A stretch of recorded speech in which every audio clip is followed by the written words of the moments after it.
πώς το λένε, μια τραπέζα, ένα τραπέζι εδώ, ομόφωνη τραπέζι. Κατάλαβες, τέτοια. Έχω ένα κρεβάτι καλό, πέταξε αυτό, σου δίνω κρεβάτι. Τέτοια. Και μετά μου έλεγε μετά, τι είσαι μικρός ακόμα, είσαι νέος. Εντάξει, πόσες γκόμενες αλλά. Τι λέει? Της λέω Ρέτσα, μη μου χαλάσει τη δουλειά της, λέω. Όχι μου λέει, δεν είμαι χάζι. Θέλω να ξέρω. Ναι. Της λέω, όχι, μην μπερδεύεις τη μία με την άλλη. Όχι μου λέει, δεν είμαι χάζι, δεν είμαι χάζι. Ξέρω, Καθότανε. Όχι. Οι γκόμενες λέω εγώ. Καθότανε. Ήταν εύκολο να πιάσει γκόμενες.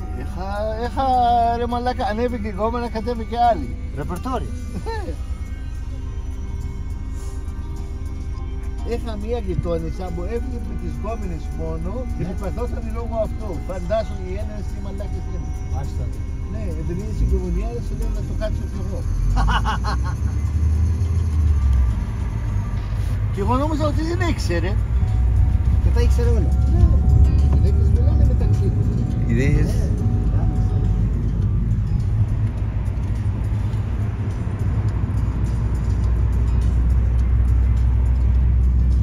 നോക്ക് മക്കളെ നോക്ക്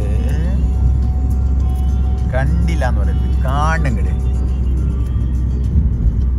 ഇങ്ങനെ നീണ്ട് കിടക്കാണ് ഏതൻസ്. Τώρα γυράσαμε πολύ. Όχι ρε, είμαστε μικροί ακόμα. Εντάξει, χωρίς να γαμίσω όπως παλιά. Εγώ δεν έχω θέμα να τα γαμίσω, γιατί δεν έπινα, δεν κάπνιζα ποτέ στη ζωή. Το θέμα είναι δεν μου κάθονται τώρα. Κάθονται κάτι μικρές, μου κάθονται κάτι μικρές. Ναι, εντάξει, εννοείται. Μου κάθονται κάτι 20-25. Δεν θέλω εγώ αυτές. Αυτές